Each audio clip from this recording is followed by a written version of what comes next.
भगिनी, दादा, वडीलधारे सगळ्यांना माझा नमस्कार आणि स्टेजवरती सगळे जे बसलेत मान्यवर त्यांनाही माझा नमस्कार.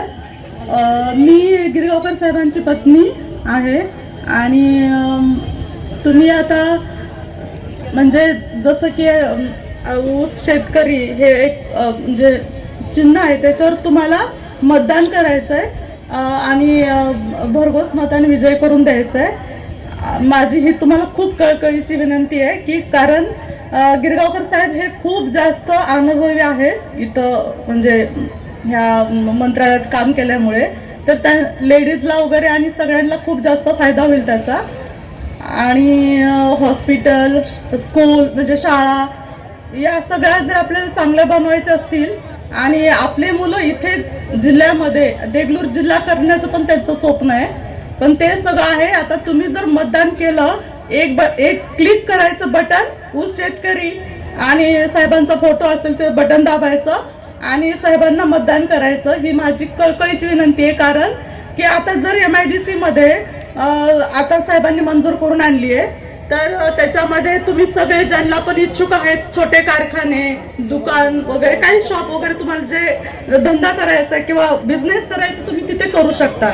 आणि आपल्या मुलांना की जे या तालुक्यातले आहेत ना की 10-15 हजार मुलं आणि मुलींना तिथे जॉब पण मिळू शकतो. पुण्या साईडला आणि मुंबई साईडला जायची गरज नाही पडणार. आणि मला तर असं वाटतंय की हे खूप मोठं म्हणजे आपल्या तालुक्यासाठी खूप मोठी गोष्ट आहे की आपले जर मुलं इथंच राहायला पाहिजे असतील दुसऱ्या गावी जाण्यापेक्षा, मुंबई, पुणे किंवा औरंगाबाद, नांदेड, तर तुम्ही प्लीज गिरगावकर साहेबांना मतदान करा. ऊस शेतकरी त्यांचं निशाणी आहे आणि त्यांचा फोटो पण असतो, तिथे समोर बटन असतं, ते क्लिक करायचं. गिरगावकर साहेबांना भरघोस मताने विजयी करा. हे तुमच्या हातात आहे, तुमचा स्वतःचा फायदा आहे. आणि जसं की मी आता तुम्हाला सांगते, आम्ही मुंबईला राहतो, तर तुमचा फायदा आहे, माझं नुकसान आहे. कारण हे तुमच्यासाठी मी त्यांना इथं पाठवायला लागले की तुम्ही त्यांना म्हणजे त्यांना काम करायची खूप इच्छा आहे इकडे आणि माझी इच्छा नव्हती, पण आता मी तुमच्या सगळ्यांचं प्रेम बघून आणि इथली सगळी परिस्थिती बघून मलाही असं वाटतंय की खरंच या तालुक्याला ना विकासाची खूप गरज आहे.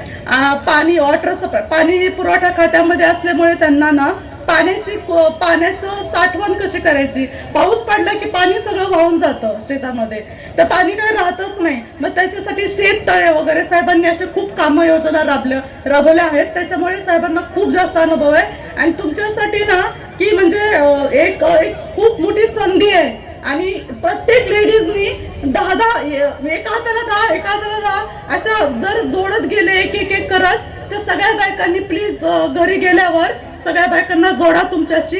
आणि मी जे काही 2 शब्द तुम्हाला सांगितले म्हणजे थोडक्यात ते तुम्ही त्यांना समजून सांगा की असं म्हणजे गिरगावकर साहेब आहेत, ऊस शेतकरी त्यांचं निशाणी आहे आणि फोटो आहे, तिथे बटनवर क्लिक करायचं. आणि तुमचे जे बुजुर्ग आहेत ना महिला लेडीज वगैरे, त्यांनाही समजून सांगा. जास्त करून महिलांचा खूप असर होतो, तर तुम्ही सांगा समजून. हे आपल्या हितासाठी, इथल्या मुला मुलींसाठी साहेबांना म्हणजे असं खूप जास्त अनुभव आहे. स्कूल, शाळा, जसं संस्था, ते सगळं करू शकतात. फक्त आता तुम्हाला विचार करायचा आहे घरी जाऊन आणि मतदान करायचं कुणाला ते व्यवस्थित विचार करून ठरवा. ऊस शेतकरी आहे त्यांचं निशाणी. आणि दुसरी गोष्ट, जसं मी आता बोलले की जसं पाण्याची योजना वगैरे करतात, आता इथे पाऊस खूप पडतोय, पण हे पण एक लक्षात ठेवा की ते पाण्यासाठी कसं थोड्या पाण्यामध्ये शेती करता येईल, हे पण त्यांनी इस्रायलला आणि इराणला जाऊन तिथेही प्रशिक्षण घेतलेलं आहे, पाहणी केलेली तिथली, आणि तिथे कशी शेती करतात तेही त्यांनी पाहिलंय. त्याच्यामुळे मला असं वाटतं की सगळ्या ऑलराऊंडर आहेत, ते सगळ्या गोष्टी करू शकतात. त्याच्यामुळे किती जरी सांगितलं ना तरी मी कमीच पडणार आहे. एक म्हणजे आता पूर्ण खूप वेळ कमी आहे, मी त्याच्यामुळे सांगितलं तुम्हाला की प्लीज भरघोस मताने विजय करा.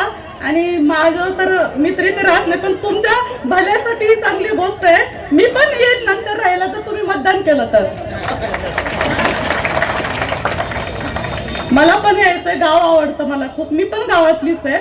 माझे वडील प्रोफेसर होते, त्याच्यामुळे मला सगळी म्हणजे हे सगळे लहानपणापासूनच मला ते बालगुट्टी दिल्यासारखं झालंय. मला खूप माझ्या वडिलांनी म्हणजे शिक्षण दिलंय की समजून सांगितलंय समाजामध्ये काय कमतरता आहे, आपल्या समाजामध्ये कशाची गरज आहे वगैरे. त्याच्यामुळे मला आहेत गोष्टी माहिती, पण मी कधीच भाषण केलं नाही. आता मुद्दे सुद्धा मला बोलता पण येत नाही, पण तरी मी ट्राय केला म्हणजे बोलायचं तुमच्यासाठी, लेडीजसाठी जास्त करून. आणि एवढ्या उन्हामध्ये सगळ्या चालल्या आणि इतकं छान सगळ्यांनी सपोर्ट केला, म्हणजे साथ दिली, त्याच्याबद्दल खूप खूप धन्यवाद मनापासून. आणि सगळ्यांचे मी खूप खूप आभारी आहे की तुम्ही सगळे इतका वेळ थांबलात, वेट केला. धन्यवाद. आणि गिरगावकर साहेबांना ऊस शेतकरी आणि शनिवार बटन दाबून विजय करा भरघोस मतानी. थँक्यू. धन्यवाद मॅडम. नक्कीच आपले हे मतदार बंधू आणि भगिनी येत्या 20 तारखेला